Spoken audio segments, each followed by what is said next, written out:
이렇게 낮게 날르면서요 벽시를 뿌리는 거예요. 저기 벽시 떨어지는 거 보입니다. 뒤에 이렇게요.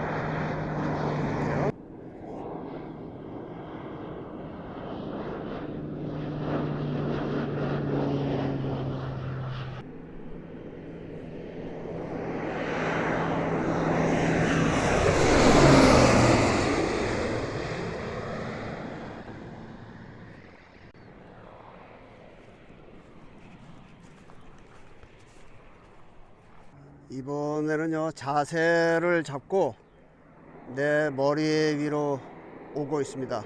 여기 얼만큼 넓이로 뿌려지는지 한번 보자고요.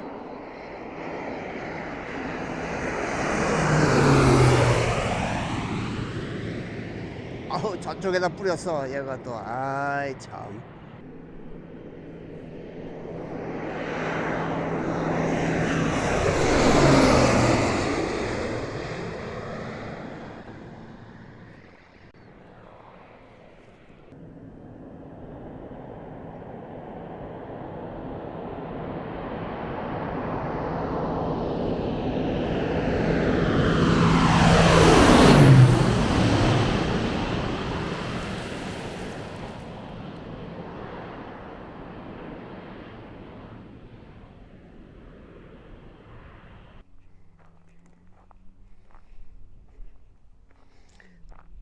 저편에는 그 에어 트랙터가요 씨를 계속 뿌리는 작업을 합니다. 이 사람들이 호도나무를 키우는데요 이 밭 일항 하나가 이렇게 넓은 거예요. 어마어마하게 넓습니다. 한 10m는 헐더 되죠. 그 호도나무가 크면 굉장히 크게 자라거든요. 그래서 뭐 느티나무 정도 크기로 자라는 그러한 것들도 있습니다. 그래서 그 밭이랑을 넓게 만드는 거죠.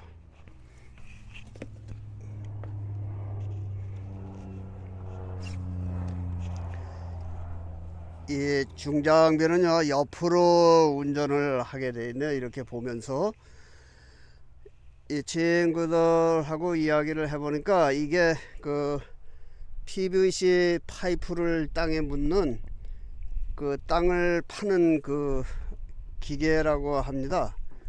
여기에는 전체가 호도나무 농장이에요.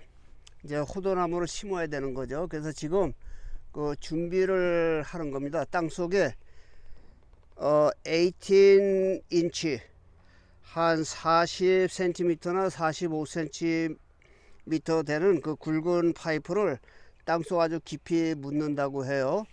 그리고 조금 지선들은 이제 조금 가는 것 그런 것으로 이제 묻으면서 이제 여기를 이제 개간을 지금 하는 거죠. 먼저 있던 것은 다 파버리고 그렇게 한 겁니다. 이 기계는요 옛날에 내 고향이 파주잖아요. 거기에서 그 미군들이 그 물파이프를 묻는데 이러한 기계로 하더라고요. 요거보다는 조금 작았는데 이렇게 돌려가면서 땅을 그냥 파나가는 그러한 것을 거의 60년 전에 그 사람들이 했었어요. 그러니까 그보다 훨씬 이전에 그러한 것이 있었단 말이죠.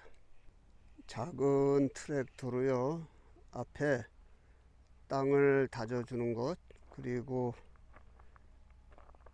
요 바퀴 뒤에는 썰레가 달렸어요.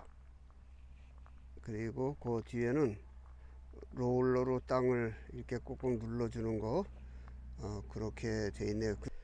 1848년에 여기서 한 2시간쯤 떨어진 그곳에 그 골드러시가 발생을 했을 때 그곳으로 이제 금을 캐러 몰려든 사람들이 처음에는 이렇게 그 쟁반 같은 거 그것으로 이렇게 금을 골라냈었어요. 그리고 뭐 이렇게 채로 채워서 그렇게 했었는데 점점 그 장비가 발달을 하니까 이게 나타난 거예요. 이 기계가 그 당시는 발동기 시스템 그런 게 없었지만은 물레방아 또는 그 말을 이용을 해서요 이러한 것을 돌리면서 저 멀리에서 그 사금을 채취를 하는 거예요. 그래서 소방호수 같은 것으로 물을 뿌려서 그 금을 골라냈는데 그 당시에 동력이 시원치 않으니까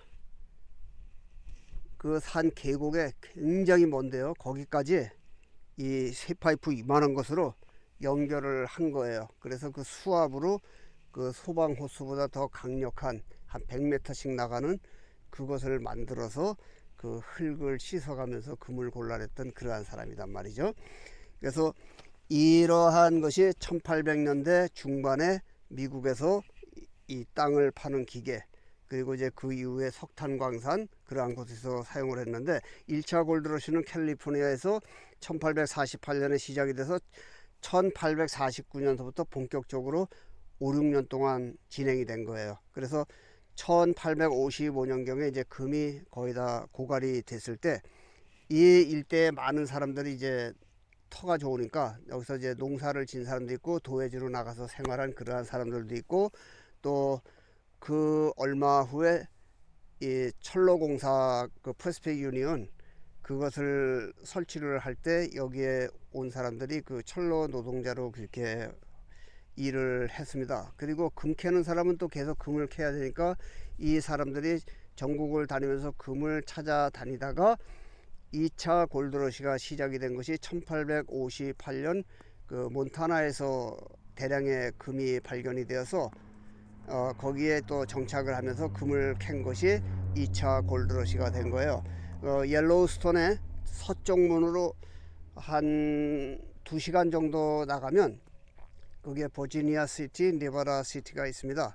그래서 그 하천이 엄청나게 큰데 거기에서 이러한 장비들을 동원을 해서 그 사금을 채취를 한 거예요. 금은 뭐 사금이나 바위에서 나오는 거나 똑같은데 사금이 더 그 효율성이 많은 거죠. 그러니까 쉽게 캘 수 있는 그런 것이고, 그 이후에 또 서부에서 이제 금이 몬타나에서 골드러시가 생겼다고 하니까 그리로 몰려간 사람들이 많고, 또 어떠한 그룹들은 그 로키산맥 콜로라도로 진출을 해서 그곳에서 사금을 캔 사람도 있지만, 콜로라도 로키산맥은 금맥을 찾아서 그 바위 속을 뚫고 다니면서 금광석을 캐서 그것을 분쇄해서 금을 채취를 했던 그러한 기록들이 있는데요.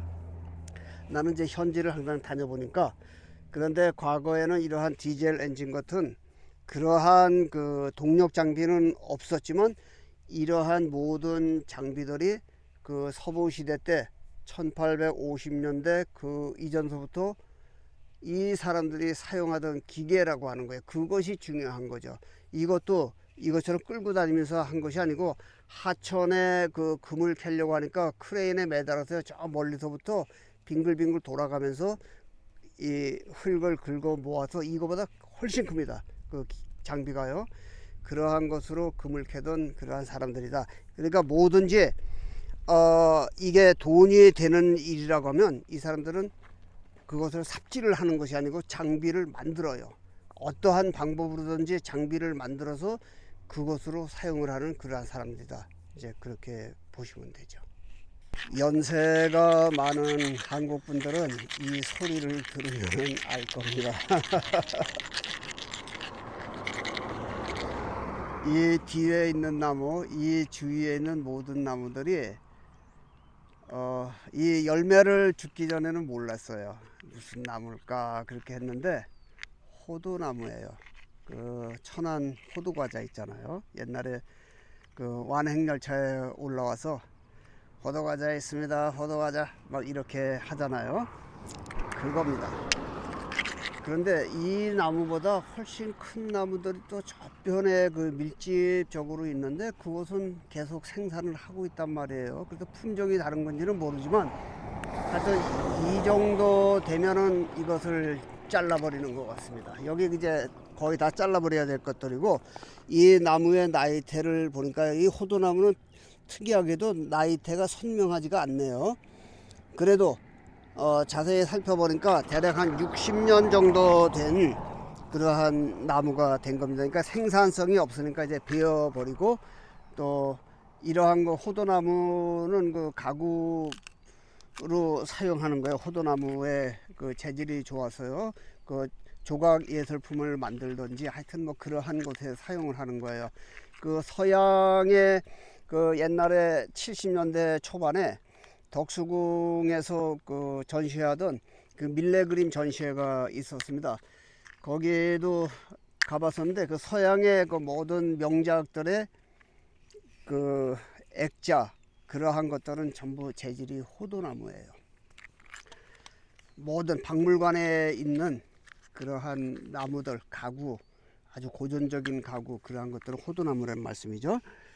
이 편도 전부 호도나무예요. 그러니까 캘리포니아 전 지역은 어느 지역은 포도나무 집산지, 또 어떤 지역은 토마토, 그러니까 토마토를 전체에 심는데 내가 다녀본 그 에어리어에서는 300만 톤, 그리고 또 다른 그룹에서 또 300만 톤, 그렇게 해서 연에 약 600만 톤의 토마토를 생산을 하는 거예요. 내가 다녀본 곳에서만요. 안 다닌 곳은 모릅니다. 그리고 존 스타인베 그 노벨 문학상 수상자의 고향인 저편의 그 마을 인근에는 전부 또 채소만 그렇게 기르는 거예요. 그러니까 채소가 아마 더 많이 생산되니까 수천만 톤 생산을 하겠죠. 그리고 곳곳에 뭐 아몬드, 또 뭐 사과밭, 복숭아밭 이러한 것들이 모든 지역에 퍼져 있습니다. 그런데 이 일대는 전부 이것만 생산을 하는 곳이에요. 그래서 나무를 왜 비스듬하게 심는지 모르겠어요. 이렇게 전부 호도나무가 비스듬하게 심는 거였습니다. 요즘에 컴퓨터가 계속 말썽을 부려서요. 영상을 매일 올리지를 못하고 있습니다. 이 사람 저 사람 인터뷰한 것도 많고 그러는데요. 이 호도나무가요 어마어마하게 큽니다. 이거 드론을 한번 띄워서 이것을 살펴봤으면 좋겠는데, 여기에 그 농업용 저공비행하는 그 항공기가 많아서 법적으로 금지가 되어 있습니다. 그래서 띄우지를 않는 거예요. 다음에 또 기회를 살펴보도록 하겠습니다. 여기를 기준으로 하면은요, 여기에서 동쪽으로는 그나마 약 평균적으로 30%의 그 벼농사를 망쳤어요. 그런데 저편에 대한 독립군 뭐 공군 창립지 그쪽 일대는 약 90%의 벼농사를 짓지 못하는 거예요. 올해. 이유는 물이 부족하다는 이유 때문이에요. 그런데 그 농부들과 이렇게 이야기를 나눠보니까요, 물이 전년도에 비해서는 조금 부족하다는 거예요. 그래서 저수지 같은데 그 막아놔서 저수지가 예년에 비해서 뭐 절반 정도의 수량뿐이 안 되고 이제 그런 얘기를 하는데, 미국 사람들은 알아요. 왜냐면 이 사람들이 나보다 더 잘 알지만 그것을 입 밖에 내지 않는 거예요. 이유는 트 선생이 모함에 걸려서 떠나고 바 선생이 들어오면서부터 상황이 그렇게 된 겁니다. 그래서 이 세상에 저 유럽까지 미국까지 아주 복잡하게 된 거예요. 왜냐하면 그 사람들은 기득권 층들의 입장에서 그들의 배를 불려주는 사람들이거든요. 그래서 트 선생을 쫓아버리고 그 허수아비를 세워서 이 세상을 완전히 그 도탄에 빠뜨리는 그러한 행동을 한다, 이렇게 이해를 하시면 되겠습니다. 내가 이 정치 이야기하면 안 돼요. 왜냐면 그 1년 한 2, 3개월 전에 나의 유튜브를 그 추종자들이 완전히 박살을 내버렸습니다. 그래서 지금은 그때보다 조회수도 한 20분의 1, 그리고 유튜브에서 나오는 수익도 한 20분의 1 정도, 그러니까 없다고 봐야 되는 거죠. 그러한 상황에 있기 때문에 말을 안 하려고는 하는데, 그래도 조심스럽게 이야기를 하면 그렇다고 하는 것이죠. 그래서 나는요, 예방주사, 팬데믹 예방주사 맞은 적이 없습니다. 아무렇지도 않아요. 마스크도 안 쓰고 다닙니다. 그리고 이 주류 세력들이 살고 있는 이러한 모든 지역에 다니면 재작년, 작년, 올해 마스크 안 씁니다. 꼭 법적으로 쓰게 되어 있는 곳에, 쓰지 않으면 들어가지 못하는 그곳에만 형식적으로 가리고 가는 거예요. 무슨 이야기인지 아시겠죠? 그래서 이 세상은 사기꾼들이 득세를 하고 사기꾼들이 그들에게 후원금을 전달하고 또 뭐 이권을 주는 그러한 그룹들의 편에 서서 그렇게 하는 것이지, 여러분과 나같이 힘이 없는 사람, 이게 농부들, 힘이 없는 사람, 이러한 사람들의 등을 쳐서 그들이 피를 빨아먹고 산다, 이렇게 이해하시면 되겠습니다.